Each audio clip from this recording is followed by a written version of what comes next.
you need to know your value. Know your value, accept your value, and increase your value. Now in the morning I sleep alone, sweep the streets I used to own. What happened? At hindi lahat ng stress masama. Sino dito malimit stress? Almost everyone naman, di ba? Lalo na si boss natin. Na-stress sa mga empleyado. Feel the fear in my enemy's eyes. Listen to crowds, and crowds would sing. But now the old king is dead. Long live the king. 1 minute I held the key. Next the walls closed on me, and I discovered my castle stand upon the pillars of salt and pillars of sand. I hear Jerusalem bells are ringing, Roman cavalry choirs are singing. Be my mirror, my sword and shield, my missionaries in a foreign field. For some reason I can't explain, once you go there was never. So, gano'n ang ginagawa ng isang leader. Pinapansya niya, sino ba ang lubos na nangangailangan at pinabalanse? When I move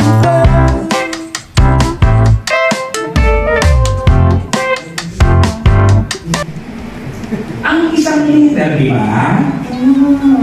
Ang isang leader, hindi lang puro salita, dapat nakikinig.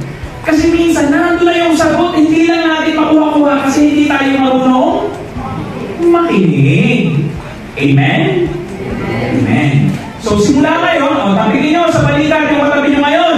At sabihin nyo, yes! Makinig ka. Yan, makinig ka ha. Simula po ngayon, makikinig na. At yung gusto ko mga kasama, ang pakinggan nyo ay mga tamang tao. Roman cavalry choirs are singing. Be my mirror, my sword and shield, my missionaries in a foreign field. Isip, nasa puso, na-internalize, kahit na in a short period of time lang, marami tayong nakuha na ma-apply natin sa daily life natin sa workplace. Sana lahat tayo mag-improve, pati ako, siyempre. It should start from me, mag-improve sa leadership natin, sa leadership style, sa aspect.